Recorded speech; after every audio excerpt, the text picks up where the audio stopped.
Good morning and welcome to the Morning Scoop for Tuesday, April 6th. This is your daily Buckeye fix. I'm Tom Moore. The Minnesota game is in 149 days. The game against Michigan in 235 days. If you're wondering how we went from 160 to 149, someone screwed up counting the days. I don't want to say who, but the person to blame is my guest today, Tony Gerdeman. He is the beat reporter for Buckeye Scoop. He and I have had a unique pleasure the last few days. He got to cover practice on Friday at the Woody Hayes Athletic Center, and then I got to cover practice on Monday. But it was something I think we've been waiting quite a while for, and I think we probably came away with quite a few different takeaways from those mornings in the Woody. So wanted to have him on to share some thoughts on what he saw, what I saw, what we maybe have learned from all of that. So Tony, thank you for joining me, and would you like to apologize to the listeners for screwing up the count? I would like to apologize to the listeners for not having anything smart to say to being thrown under the bus, but I will do it. I'm a good soldier, and I was there on Friday, 10 days ago, maybe, and you were there, just yesterday. Yeah, it was. I guess let's start first of all, while you're down there under that bus, with just what covering practice has been like this spring, because this has been a little different. Normally, you and I would go in, and the whole beat is there, and it's 40, 50 people there covering the team. Due to COVID this year, there's just 15 people covering at a time. Just they have a hard head count in the building. So you were there on Friday, I was there on Monday, and all the other outlets basically did the same thing, like one person one day, one person another day. So just, I guess, give me your initial thoughts on just what it was like to be back in the building and get to watch a little bit of practice. No, it was great to be back in the building, and back in the building this year means tons more elbow room, which is that's nice. But yeah, it was just good to be out there, the sights and the sounds, and even the music going on, and just feels like everything is back to normal. There's just a lot fewer people on the sidelines because there can also be high school coaches, recruits, family of high school coaches, and family, and just the sidelines can get pretty hectic. And right now, the limitations are keeping that from happening. But yeah, we got more room on the sideline now, and not just like we're able to go further down the sideline, which I thought was also good. Usually, we're allowed to go up to maybe like the 35, and now we were able to go like almost to the other 30 or 20 or so. So you've got this entire wide patch of land to watch some football, and then of course you're just trying to watch as much as you can while like not losing everything, and that's the difficult part where you can't watch everything. So you have to decide, what am I going to watch? And then once you decide what you're going to watch, you have to also acknowledge that you're going to miss everything else going on. And so it's tough when it's just one person, because in the past I could be like, Tom, I'll do offense, you do defense. And then sometimes, yes, I have screwed that up and watched the wrong stuff. We don't need to get into that. But you set stuff up like that. And here it's just like you try to spin as many plates as you keep all those plates spinning. All the while, just don't forget to watch this one in the middle so you can tell us about it. And that's the kind of interesting thing about covering practice. I mean, this is always true, is like whatever you're watching, you're going to start drawing conclusions from that. And it's like whatever you're watching with the quarterbacks, the throws that you're seeing them make, you're not watching the defensive linemen do something. You're not watching the secondary guys do something. You're not watching the linebackers do something. And, you're trying to draw these conclusions, trying to draw reasonable conclusions, I guess, from these little bits of things that you see. But, when you see something, it kind of like draws your attention to the fact that, oh yeah, there's all this other stuff going on that I'm not seeing right now. There was a really funny moment right at the beginning of practice. Marcus Crowley and Travion Henderson grabbed Ohio State running backs coach Tony Alford, and I don't know if they were trying to tackle him or tickle him or what, but it was just, I think he was, going after them about something they were doing wrong, and they kind of just like went up and just kind of grabbed him, and they were all just laughing real hard. And I'm watching that, and I'm like, this is great. What else is going on that I'm not seeing right now? There's always so much going on at the same time. So that's kind of a little bit of what it was like to be there. You got to cover Fridays. You were there for about 25 minutes or so. I was there on Monday. We were there, I think, for about 40 to 45 minutes or so. We got to see a little bit outside as well. So you got, just got a little bit of a taste for, they ran a red zone drill. They ran a little bit of 7-on-7 kind of stuff. So, this is not 11-on-11. They're not running, a ton of stuff. They're not doing anything crazy, but you're getting a little taste of football, which is, after a year of not being in there, like that was pretty refreshing. One guy that jumped out to me, and I know jumped out to you a little bit as well, Craig Young. How they're using him, where he's repping. This is a good example of you don't want to draw too many conclusions from spring practice, like a small snippet of one spring practice. But everything I saw from Craig Young, and it sounds like you were kind of in the same boat, sort of suggests he's going to be a pretty big part of this defense this fall. Yeah, you and I both saw him working with the defensive backs, and right now he's listed at 6'3", 223 pounds. So he's a big defensive back, but he's also a guy that Ryan Day said can come into the box and be that hybrid defender. And considering how the situation at linebacker where they're down some guys, it sure sounds like not only is he going to be involved in the spring with this defense, but you can see him being a very focal point of the defense. And we can bring up the B word again with them, the bullet, and what that could mean for this defense. And I think one of the lessons they've learned is that the more and it's not something they learned, the more that your base defense can do, the better. But if he's part of that base defense, then you can do more with it. And right now, I think he's made, depending on the opponent, and depending on the down and distance. But yeah, I think he's going to be really heavily involved in this defense as a guy who can cover at safety, can come down into the box, help out. I mean, he's a former linebacker, but he's also a former high school wide receiver and a former, I believe, 10-7, 100-meter guy. So he's a former lot of things, and you combine them all into what he is now, and he can help you out in a number of ways. Now it's just a matter of execution, but everything we're hearing from coaches, Ryan Day, they seem to really like what he's doing and the possibilities that he can bring. And you saw some of that on Monday as well. Yeah, he was working again just with the defensive backs. When they're doing, hey, backpedal, break on the ball, intercept the ball, run back the other way kind of drills. He's out there with the corners and the safeties. He's not out there with the linebacker. So that, I think as much as they want to say, hey, we're not sure what we're going to do with them yet, that sort of suggests like, hey, that is definitely where they're one of the things they're envisioning being one of his responsibilities this fall. Another thing that I thought was interesting, you put out on Friday or over the weekend an article projecting the starting 22 for Ohio State this fall. And, a lot of it is kind of like, okay, this is a reasonable guess. Yes. Okay. This is a reasonable person to think would be the quarterback and the running back and the starting wide receivers.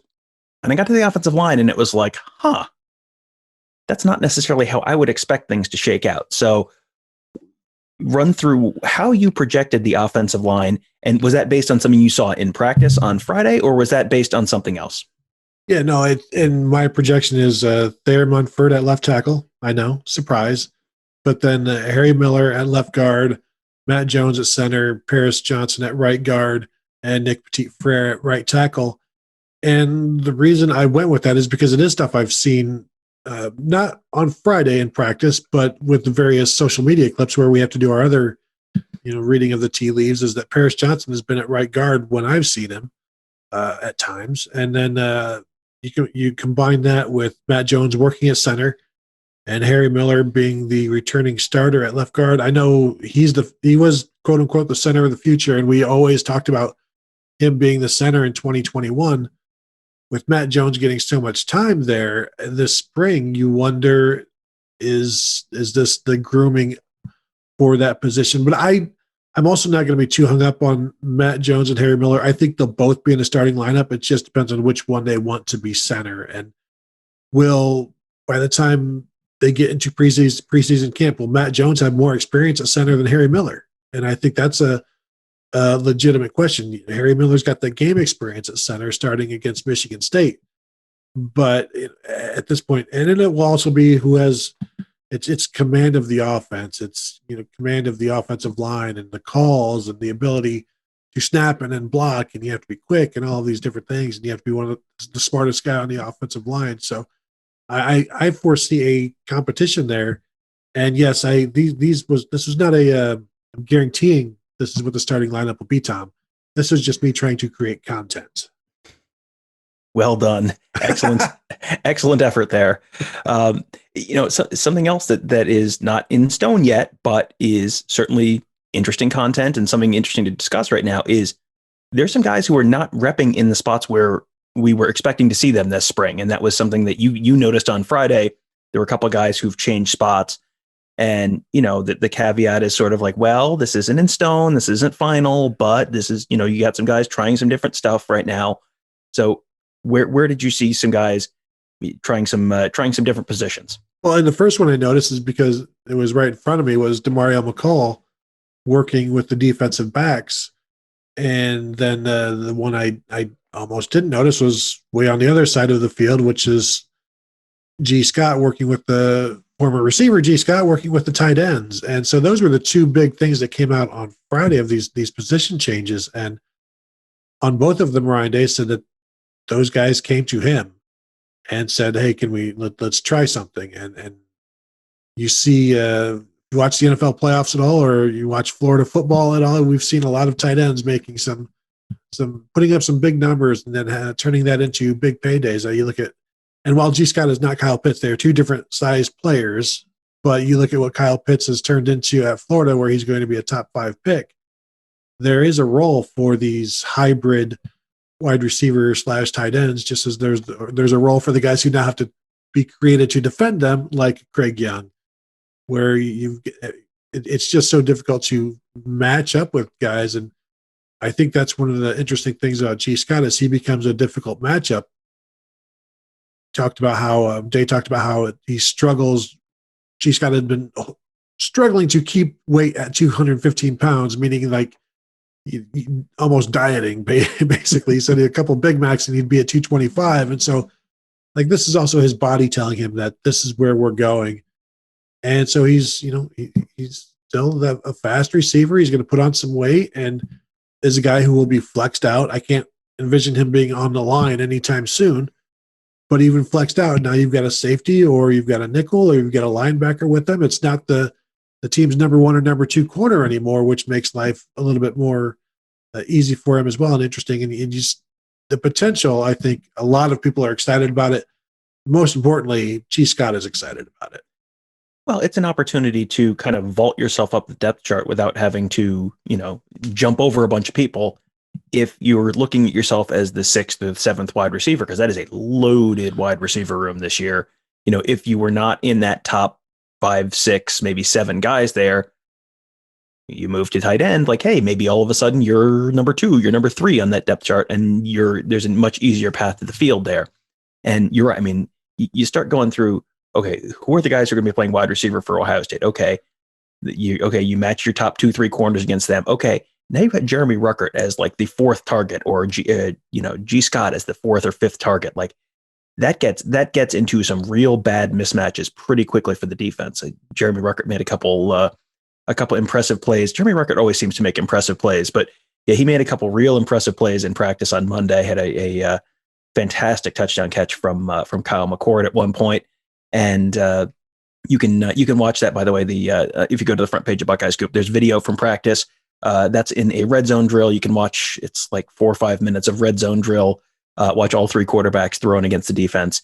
That's a pretty interesting watch. There are a couple really impressive plays both ways, offense and defense there. I mean, let's talk about this quarterbacks. That was the subject of Monday's morning show with Nevada Buck. So he gave his thoughts and what he was hearing.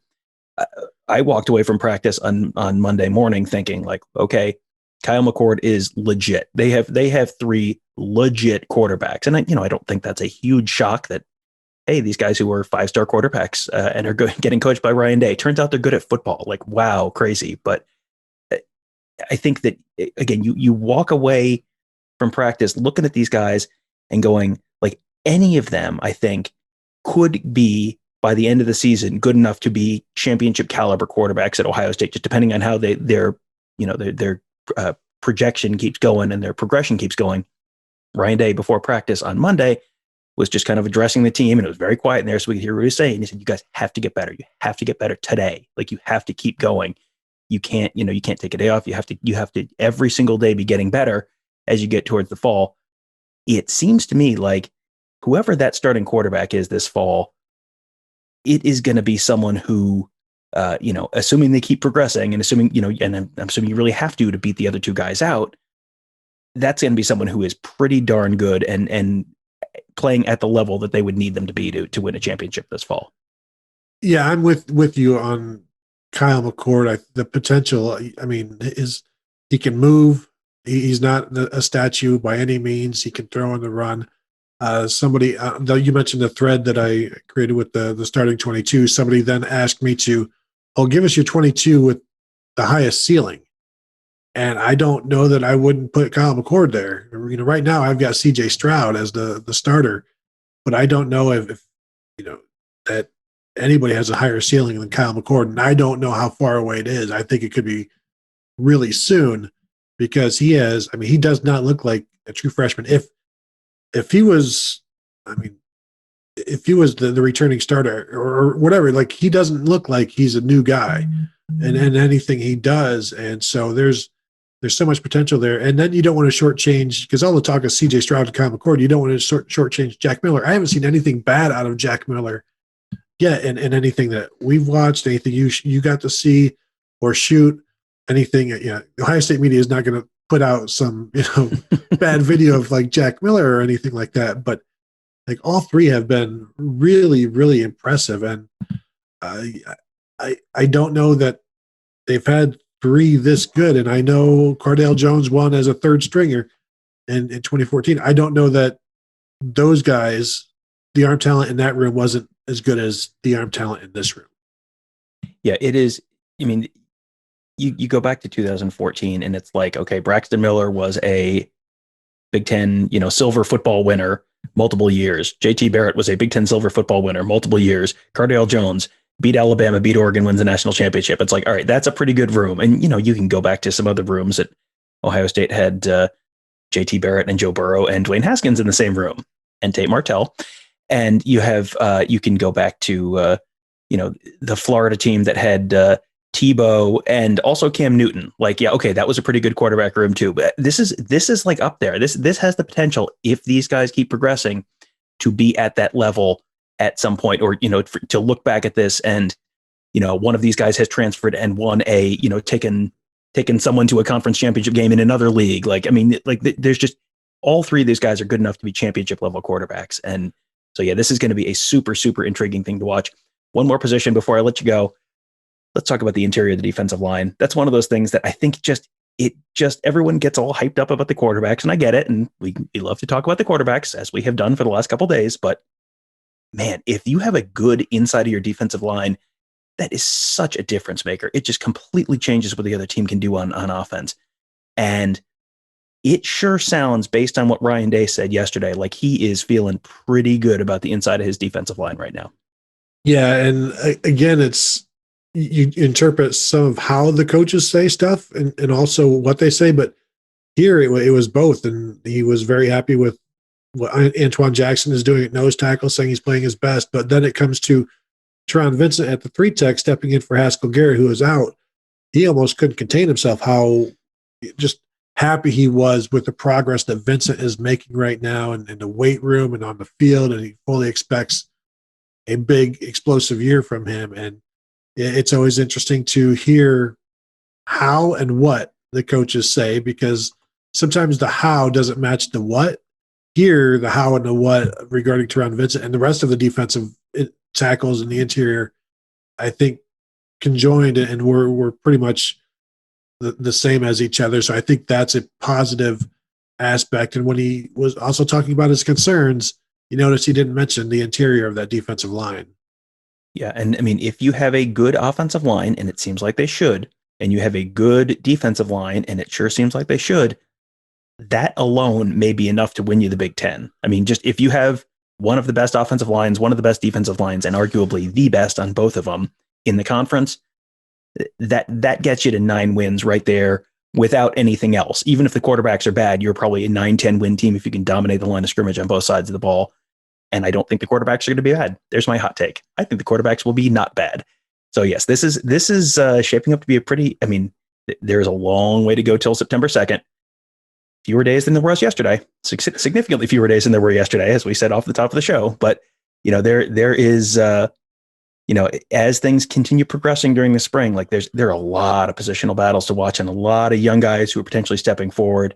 And but boy, this is another one of these years. It seems like, yeah, this could be a pretty special year for this program. So that'll do it for today.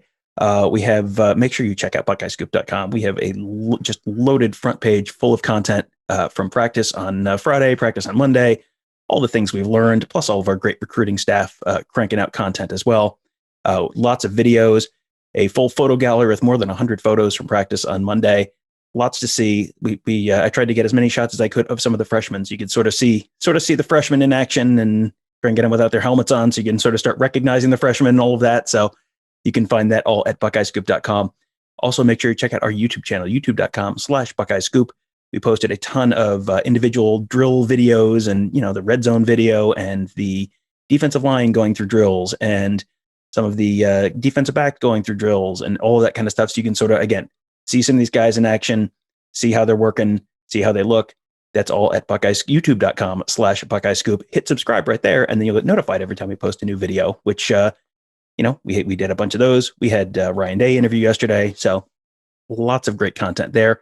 Also, make sure you check out all of our great podcasts. We just dropped a new episode of Buckeye Weekly yesterday, talking in even more depth about the practices we've gotten to see and some lessons and takeaways we've had from those. So you can find that at Apple Podcasts, Google Podcasts, SoundCloud, Spreaker, Spotify, all of those places. You can find those shows.